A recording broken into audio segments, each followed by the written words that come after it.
हिमाचल प्रदेश के सरकारी स्कूलों में पहली से 8वीं कक्षा तक पढ़ने वाले 5,25,000 विद्यार्थियों को इस सप्ताह में स्मार्ट वर्दी का पैसा मिलना शुरू हो जाएगा। प्रारंभिक शिक्षा निदेशालय ने विद्यार्थियों को देने के लिए बैंक ऑफ बड़ौदा के खाते में राशि भी डाल दी है। डीबीटी के तहत पहली से 8वीं कक्षा के सभी छात्र छात्राओं की माताओं के बैंक खाते में 600 रुपए डाल दिए जाएंगे। पूर्व की भाजपा सरकार के समय तय स्मार्ट वर्दी को ही बाजार से खरीद कर बच्चों को सिलवाना होगा। 9वीं से 12वीं कक्षा के विद्यार्थियों को वर्दी खुद खरीदनी पड़ेगी। सरकार की ओर से निःशुल्क वर्दी योजना में इन कक्षाओं के विद्यार्थियों को शामिल नहीं किया जाएगा। पूर्व सरकार पहली से 12वीं कक्षा के सभी विद्यार्थियों को निःशुल्क वर्दी देती थी। सुक्खू सरकार ने सरकारी स्कूलों में पढ़ने वाले विद्यार्थियों की वर्दी का रंग नहीं बदलने का फैसला भी लिया है।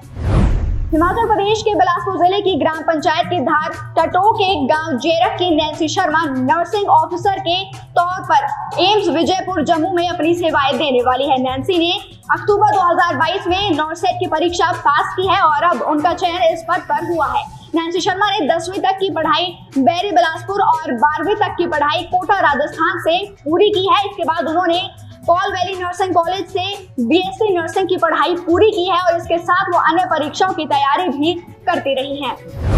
हिमाचल प्रदेश स्कूल शिक्षा बोर्ड 20 मई के बाद 10वीं और 12वीं कक्षा का परिणाम घोषित कर सकता है।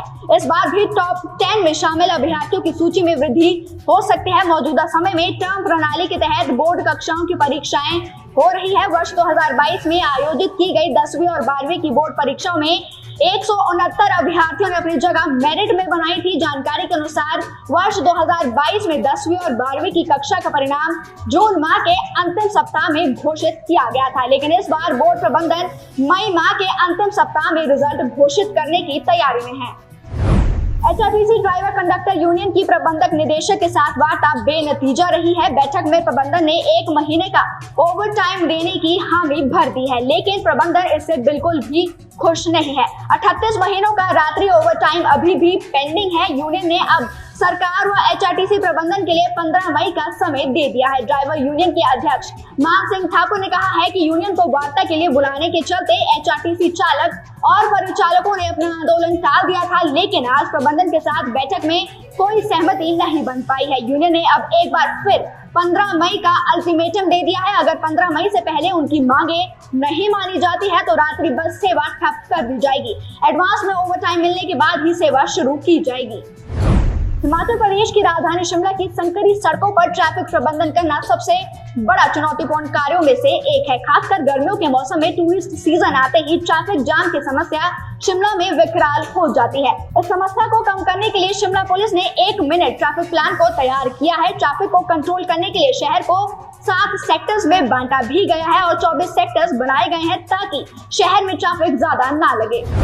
केंद्र सरकार ने विदेशी सेब पर आयात शुल्क को 50% बढ़ा दिया है। आयात शुल्क बढ़ने पर नेता प्रतिपक्ष जयराम ठाकुर सहित भाजपा नेताओं ने केंद्र सरकार और प्रधानमंत्री नरेंद्र मोदी का धन्यवाद जताया है। जयराम ठाकुर ने कहा है कि केंद्र सरकार ने सेब उत्पादकों के लिए एक बड़ा एवं ऐतिहासिक निर्णय लिया है। उन्होंने कहा है कि भारत भूटान को छोड़ विदेश के न्यूनतम 50 रुपए प्रति किलो से कम दाम पर अब सेब नहीं आने वाला है। केंद्र सरकार के इन आदेशों का सेब राज्य हिमाचल के बागवानों को बड़ा लाभ होने जा रहा है। उन्होंने कहा कि इस ऐतिहासिक निर्णय के लिए हम केंद्र सरकार और भाजपा के समस्त नेतृत्व का तहे दिल से धन्यवाद करते हैं। उन्होंने कहा कि केंद्र सरकार ने सेब पर आयात शुल्क 50% लगा दिया है, जिसके लगने के बाद विदेश से आने वाला सेब न्यूनतम 75 रुपए प्रति किलो मिलने वाला है। जिला परिषद हमीरपुर की त्रैमासिक बैठक का आयोजन जिला परिषद हॉल में मंगलवार को किया गया। बैठक की अध्यक्षता जिला परिषद अध्यक्ष बबली देवी ने की है। बैठक में नशे का मुद्दा जोर शोर से देखा गया है। युवा पीढ़ी को बर्बादी की ओर ले जा रहा नशे का प्रचलन जो है जिला परिषद बैठक का महत्वपूर्ण मुद्दा रहा है। मंडल भोरंज की धीरज वार्ड के जिला परिषद सदस्य पवन कुमार ने नशा तस्करी के मामलों को लेकर पुलिस पर कई तरह के सवाल खड़े किए। उन्होंने कहा कि नशा तस्करी के मामले लगातार अब सामने आ रहे हैं। ऐसे में पुलिस को अपनी कार्यशैली को सुदृढ़ करने की अधिक आवश्यकता होगी। युवा पीढ़ी ही घातक नशे के प्रयोग से जीवन संकट में डाल रही है। नशे के आदि न सिर्फ सोने के लिए घातक है बल्कि परिवार के लिए भी चिंताजनक है। इसके साथ ही बैठक में सड़क, पानी व बिजली सहित अन्य जनहित से जुड़े मुद्दों पर चर्चा की गई है। जनजातीय जिला किन्नौर में पिछले 3 दिन से रुक रुक कर हो रही बारिश के बाद सोमवार देर रात को जिला के ऊंचाई वाले इलाकों में बर्फबारी से ठंड में भारी इजाफा दर्ज किया गया है। पर्यटन स्थल बर्फ की सफेद चादर में लिपट गए हैं। किन्नौर में हो रही बारिश व बर्फबारी के साथ मई महीने में शीत हवाएं चलने से ठंड में भारी इजाफा भी दर्ज किया गया है। बागवानी मंत्री जगत सिंह नेगी ने कहा है कि प्रदेश सरकार बागवानी क्षेत्र में उच्च गुणवत्ता एवं उत्पादकता वाले पौधों को उगाने के लिए अत्याधुनिक तकनीक का उपयोग करने का विचार कर रही है। इस उद्देश्य की पूर्ति के लिए एशियाई विकास बैंक द्वारा वित्त पोषित HP शिवा परियोजना के अंतर्गत बागवानी मंत्री के नेतृत्व में एक बड़ा प्रतिनिधिमंडल ऑस्ट्रेलिया में 6 दिवसीय विदेशी दौरे पर होगा। उन्होंने कहा कि हिमाचल प्रदेश में प्रति वर्ष लाखों फलदार पौधे रोपित किए जाते हैं। इनमें अधिकतर पौधे पारंपरिक ढंग से तैयार किए जाते हैं तथा बहुत से पौधे अन्य राज्यों से भी लाए जाते हैं। पारंपरिक विधि से तैयार किए गए पौधों में विभिन्न रोग इत्यादि की संभावनाएं बनी रहती है तथा बागवानों को इसमें कई बार नुकसान भी उठाना पड़ता है।